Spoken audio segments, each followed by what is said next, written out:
በዓለም ዙሪያ ያላችሁ ቅዱሳን ወገኖች በጌታ በኢየሱስ ክርስቶስ ስም ሰላም እላችኋለሁ። ዛሬ ደግሞ እንደ እግዚአብሔር በጎ ፈቃድ እግዚአብሔርን ቃል ለማካፈል እግዚአብሔር አምላክ እድልና ጊዜ ስለሰጠኝ እግዚአብሔር የሰጠኝን እግዚአብሔርን ቃል እንደሚከተለው አቀርባለሁ። ከዛ በፊት ስለምንሰማው የእግዚአብሔር ቃል በጌታ በኢየሱስ ስም እንጸልያለን። ቅዱስ አምላክ እግዚአብሔር ሆይ ስለዚህ ጊዜ እጅግ አድርገን እናመሰግናለን። ለስምህ ክብር ይሁን። የምንሰማውን ቅዱስ ቃልህን ባርክልን፣ አስተምረን፣ ደግሞም ተናገረን በጌታ በኢየሱስ ስም። ዛሬ የምንማረው የእግዚአብሔር ቃል መነሻ ክፍሌ የሚገኘው በዘጸአት መጽሐፍ ምዕራፍ 13 ከቁጥር 17 እስከ 22 ባለው የእግዚአብሔር ቃል ላይ ነው። እንደሚከተለው አነባለሁ። ፈርዖን ሕዝቡን በለቀቀ ጊዜ አቋራጭ ቢሆንም እንኳ እግዚአብሔር በፍልስጤም ምድር በሚያልፈው መንገድ አልመራቸውም። ጦርነት ቢያጋጥማቸው ሐሳባቸውን ለውጠው ወደ ግብፅ ይመለሱ ይሆናል ብሏልና። ስለዚህ እግዚአብሔር ሕዝቡን ዙሪያ በሆነው በምድረ በዳው መንገድ ወደ ቀይ ባህር መራቸው። እስራኤላውያንም ለጦርነት ዝግጁ ሆነው ከግብፅ ወጡ። ዮሴፍ እግዚአብሔር በእርግጥ ይጎበኛችኋል፣ በዚያን ጊዜም አጽሜን ይዛችሁ ከዚች ምድር መውጣት አለባችሁ ብሎ የእስራኤልን ልጆች አስምሏቸው ስለነበር ሙሴ የዮሴፍን አጽም ይዞ ወጣ።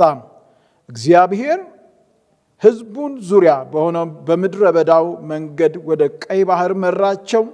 እስራኤላውያንም ለጦርነት ዝግጁ ሆነው ከግብፅ ወጡ። እነርሱም ከሱኮት ከተነሱ በኋላ ከምድረ በዳው ጥግ ባለው በሄታም ሰፈሩ። ስለዚህ በቀንም ሆነ በሌሊት መጓዝ ይችሉ ዘንድ እግዚአብሔር በቀን በመንገዳቸው ሊመራቸው፣ በደመናም አምድ በሌሊት ደግሞ ብርሃን ሊሰጣቸው በእሳት አምድ በፊታቸው ይሄድ ነበር። በቀንም ሆነ በሌሊት የደመናውና የእሳቱ አምድ ከሕዝቡ ፊት የተለየበት ጊዜ አልነበረም ብሎ ይናገራል። የመልእክቴ ርዕስ የእግዚአብሔር መሪነት ወይም የሚል ሲሆን በዚህ ባነበብነው ክፍል ውስጥ በተደጋጋሚ ስለ እግዚአብሔር መሪነት ሲናገር እንመለከታለን። እስራኤላውያን ከግብፅ ምድር ከባርነት ቤት እግዚአብሔር አምላክ በታላቅ ክንዱ በበረታች ክንዱ ካስወጣቸው በኋላ ወደሚፈልገው እግዚአብሔር ወዳቀደው እግዚአብሔር አምላክ ኪዳን ወደ ገባላቸው ወደ ተስፋይቱ ምድር ይዟቸው በሚጓዝበት ጊዜ እስራኤላውያን ወደ ተስፋይቱ ምድር መድረስ ይችሉ ዘንድ በመንገዶቻቸው መሰናክሎች ገጥሟቸው ወደ ኋላ እንዳይመለሱ የሰማይ አምላክ እግዚአብሔር ምን ብሎ ተናገረ ይላል? ፈርዖን ሕዝቡን በለቀቀ ጊዜ አቋራጭ ቢሆንም እንኳ እግዚአብሔር በፍልስጤም ምድር በሚያልፈው መንገድ አልመራቸውም ይላል። ምክንያቱም ብሎ ሲናገር የእግዚአብሔር ዓላማ እስራኤላውያንን ከግብፅ ምድር አውጥቶ እስራኤላውያን ተስተጓግለው ወደ ኋላ እንዲመለሱ ሳይሆን አባታችን እግዚአብሔር ለአባቶቻቸው ለአብርሃም ለይስሐቅ ለያዕቆብ የገባላቸውን ኪዳን ያችን መልካሚቱን ምድር ይወርሱ ዘንድ ስለሆነ እስራኤላውያን በጉዟቸው እንዳይስተጓጎሉ ከፊታቸው ጦርነት ገጥሟቸው ወደ ኋላ እንዳይመለሱ አቋራጭ ቢሆንም በፍልስጤም ምድር መሄድ አቋራጭ ቢሆንም በፍልስጤም መንገድ መሄድ በአቋራጩ መንገድ ትቶ እግዚአብሔር ግን ድል ወይ ከግብ ሊደርሱ በሚችሉበት መንገድ ሊመራቸው እንደወሰነ ይናገራል።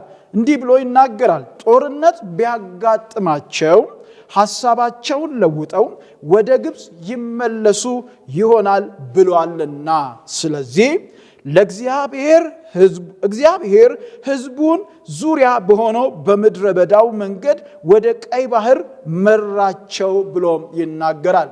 የእግዚአብሔር ዓላማ በአቋራጭ መንገድ መውሰድ ሳይሆን እግዚአብሔር ዓላማው ወደ ዴስቲኒያቸው ወደ ከነዓን ምድር ማስገባት ስለሆነ እግዚአብሔር ለነርሱ ወደ ፍጻሜያቸው ሊያደርስ በሚችልበት ምድረ በዳም እንኳን ቢሆን ዓላማው ከነዓንን ማድረስ ስለሆነ እግዚአብሔር በራሱ መንገድ እንደመራቸው ከክፍሉ እንመለከታለን።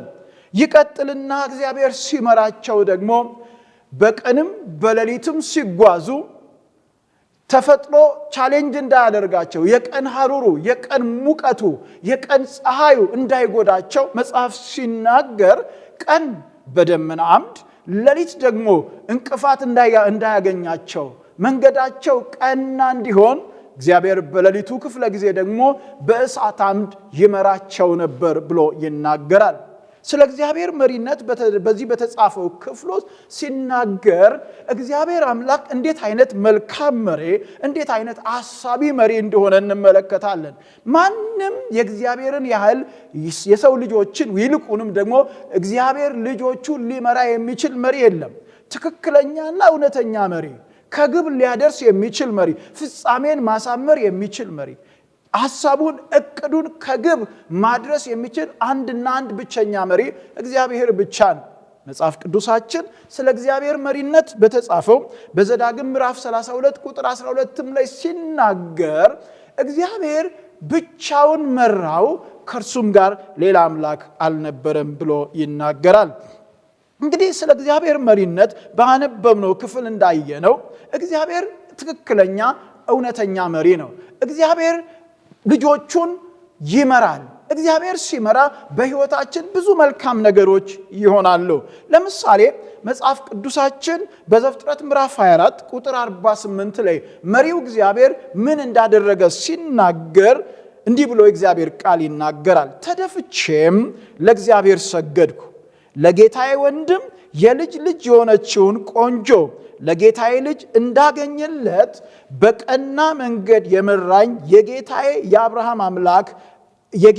የአብርሃምን አምላክ አመሰገንኩ ብሎ ይናገራል። እግዚአብሔር ሲመራ ቀና በሆነ መንገድ ይመራል። እግዚአብሔር ሲመራ ምቹ በሆነ መንገድ ይመራል። ስለዚህ ይህ የአብርሃም ሎሌ ሲናገር ትእዛዙ አለቃ ወይም ደግሞ አስተዳዳሪው አብርሃም ያዘዘው ትእዛዝ ፍጻሜ ያገኝ ዘንድ ቀድሞ ገና ከቤት ሲነሳ በእግዚአብሔር ፊት ጸልዮን የወጣው ይህ ሰው እግዚአብሔር ጸሎቱን ሰምቶ መንገዱን አቅንቶለት ያችን አብርሃም የሚፈልጋትን አይነት ሴት ለልጁ ይዞለት እንደመጣ ሲናገር ምን አለ? የተደፍቼም ለእግዚአብሔር ሰገድኩ፣ ለጌታዬ ወንድም የልጅ ልጅ የሆነችውን ቆንጆም ለጌታዬ ልጅ እንዳገኘለት ምን ያደረገልኝ? በቀና መንገድ የመራኝ ብሎ ይናገራል። ስለዚህ እግዚአብሔር ሲመራ በቀና መንገድ ይመራል። እግዚአብሔር ሲመራ ምቹ በሆነ መንገድ ይናገራል። በሌላም ክፍል እግዚአብሔር አምላክ ልጆቹን ለመመራት ፈቃደኛ ከሆነ በቀና መንገድ እንደሚመራቸው መዝሙረ ዳዊት 107 ቁጥር 7 ላይ እንዲህ ብሎ ይናገራል።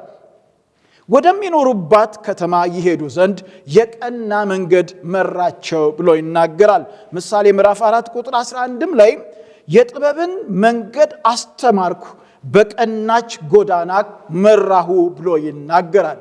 እግዚአብሔር ይምራ የሚባለው ያ በምክንያት ነው። ሰው ከሚመራን ሌላ አካል ከሚመራን እውነተኛው መሪ እግዚአብሔር ሲመራ በተንጋደደ በተንሻፈፈ መንገድ ሳይሆን ትክክለኛ በሆነ ቀና በሆነ መንገድ ስሙር በሆነ መንገድ እግዚአብሔር ይመራል። ስለዚህ በሕይወት ዘመናችን ሁሉ እግዚአብሔር ይመራን ዘንድ ለእግዚአብሔር መሪነት ራሳችንን እንድንሰጥ በጌታ ፍቅር እጠይቃለሁ። ሁለት እግዚአብሔር ሲመራን በእረፍቷ ዘንድ ይመራናል። መጽሐፍ ቅዱሳችን በመዝሙረ ዳዊት 23 ከቁጥር 1 እስከ 2 ላይ እግዚአብሔር ቃል ሲናገር እንዲህ ይላል። እግዚአብሔር እረኛዬ ነው፣ የሚያሳጣኝም የለም። በለመለመ መስክ ያሳድረኛል፣ በእረፍቷ ዘንድ ይመራኛል ብሎ ይናገራል። እግዚአብሔር ሲመራ እረፍት ባለው ስፍራ፣ መደላደል ባለበት ስፍራ፣ በመልካም ስፍራ እንደሚመራ መጽሐፍ ቅዱሳችን ይነግረናል። በራእይ ምዕራፍ 7 ቁጥር 17 ላይ እግዚአብሔር ቃል ሲናገር ምክንያቱም በዙፋኑ መካከል ያለው በግ እረኛቸው ይሆናል፣ ወደ ሕይወት ውሃ ምንጭም ይመራቸዋል ብሎ ይናገራል። ስለዚህ ወደ ተሻለው ወደ እረፍት ስፍራ፣ ወደ ተሻለው ወደ ሕይወት ስፍራ፣ ወደ ተሻለው ወደ እርካታ ወዳለበት ስፍራ መምራት የሚችል ብቸኛ መሪ እግዚአብሔር እንደሆነ ይናገራል። እግዚአብሔር ሲመራ በጽድቅ ጎዳና ይመራናል። በመዝሙር 23 ከቁጥር 1 እስከ 3 አሁንም ስናነብ ዳዊት እንዲህ ብሎ ተናገረ። እግዚአብሔር እረኛዬ ነው፣ የሚያሳጣኝም የለም። ስለ ስሙም በጽድቅ መንገድ መራኝ ብሎ ይናገራል። እግዚአብሔር ሲመራ በጽድቅ መንገድ ይመራል። እግዚአብሔር ሲመራ በእውነት ሰዎች በተሳሳተ መንገድ እንዲሄዱ አይፈቅድም። እግዚአብሔር ጻድቅ አምላክ ነው። እግዚአብሔር ትክክለኛ አምላክ ነው። እንዴት መሄድ እንዳለብንና በየት መሄድ እንዳለብን የሚያውቅ እግዚአብሔር ጽድቅ በሆነው መንገድ እርሱ በሚከብርበት ደስ በሚሰኝበት መንገድ እንደሚመራ በዚህ ክፍል እናያለን። በመዝሙር 143 ቁጥር 10 ላይ እግዚአብሔር ቃል ሲናገር እንዲህ ብሎ ይናገራል።